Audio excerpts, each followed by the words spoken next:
नाम के एक गांव में शादी चल रही होती है। वाह, मजा आ गया फूफा जी। शादी में क्या खाना बना है, बाराती तो उंगलियां चाटते रह जाएंगे। हाँ, तुमने सही कहा, पनीर की सब्जी का तो कोई जवाब ही नहीं। दूसरी तरफ पंडित जी फेरों की तैयारी कर रहे होते हैं कि तभी वहाँ एक चुड़ैल आ जाती है। अरे मर गया रे, ये चुड़ैल यहाँ क्या कर रही है? अरे दिवाकर जी, ये आपकी कौन सी रिश्तेदार है? अरे मुझे क्या पता, क्या भाग्यवान, कहीं ये तुम्हारे मायके से तो नहीं आई है।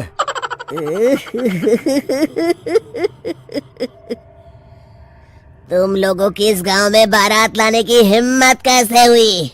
मेरे रहते इस गांव में किसी की शादी नहीं हो सकती। अब तुम लोग देखो मैं क्या करती हूँ। अरे मर गया रे, मैंने सुना है ये जबान की पक्की है। भागो रे भागो, वरना ये चुड़ैल किसी को नहीं छोड़ेगी। हाँ, तुम सही कहते हो मोहन भाई, यहाँ से भाग लेने में ही हम सबकी भलाई है।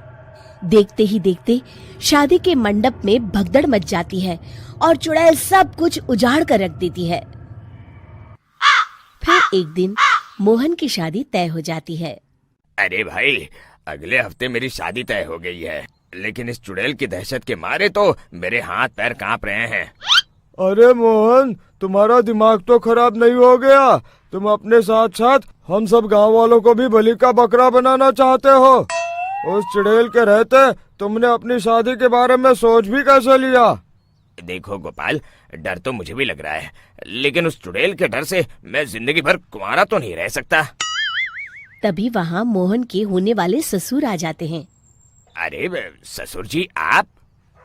देखो, अब तक मैं तुम्हारा ससुर बना नहीं हूँ और शायद बनूंगा भी नहीं। ये आप क्या कह रहे हैं? मैंने तो शादी का कोड भी सिलवा लिया है। मैं अपनी बेटी की शादी किसी अच्छे गांव में कराना चाहता हूँ। तुम्हारा गांव तो भूतिया गांव है। मैं तो क्या, अब तो कोई भी अपनी लड़की इस गांव वालों को नहीं देगा। इस तरह चुड़ैल के डर से उस गांव में किसी की भी शादी नहीं हो पाती। फिर एक दिन गांव के जमींदार अपनी बेटी की शादी करने का विचार करते हैं, लेकिन चुड़ैल के डर से उनकी भी हिम्मत जवाब दे देती है। अगर मेरी बेटी की शादी तय समय से नहीं हुई तो मेरी नाक कट जाएगी। मुझे कुछ करना ही होगा। एक सलाहकार के कहने पर जमींदार काशी से एक बहुत ही नामी तांत्रिक को अपने घर बुलवाते हैं, जो भूत चुड़ैल को पकड़ने में माहिर माना जाता था। जमींदार साहब, आप चिंता मत करिए। इस गांव की सीमा में प्रवेश करते ही मुझे उस चुड़ैल के बारे में सब पता चल गया था। आप उसे जल्दी से जल्दी कैद कर लीजिए ताकि मैं अपनी बेटी की शादी कर सकूं। जब वो चुड़ैल एक इंसान थी, तब ठीक उसकी शादी करने वाले दिन ही उसकी और उसके होने वाले पति की एक दुर्घटना में मौत हो गई थी। उसका होने वाला पति आज भी भूत बनकर जंगल में भटकता है।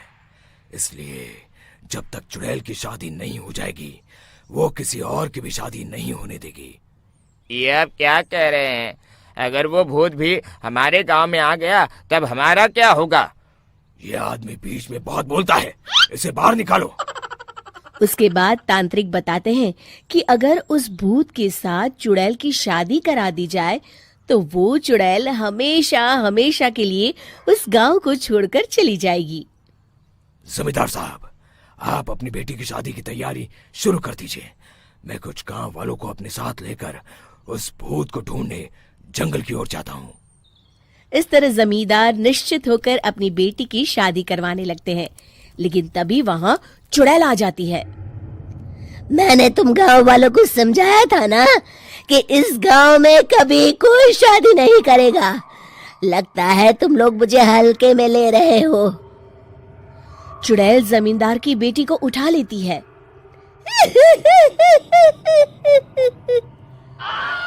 अब देखती हूँ बिना दुल्हन के तुम लोग शादी कैसे करोगे। मैं इसे अपने साथ ले जा रही हूँ। छोड़ मुझे, पिताजी, मुझे बचाइए। अरे कोई मेरी बेटी को बचाओ। तभी तांत्रिक उस भूत को लेकर वहां पहुंचता है। अरे भाग्यवान, रुको, इन मासूमों को परेशान मत करो, मैं आ गया हूँ, अब तुम मेरे साथ चलो। चुड़ैल बहुत खुश हो जाती है।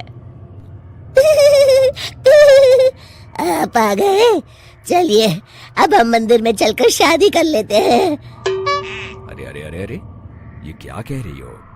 मंदिर में जाके दोबारा मरना है क्या? चलो, आज से हम जंगल में रहेंगे।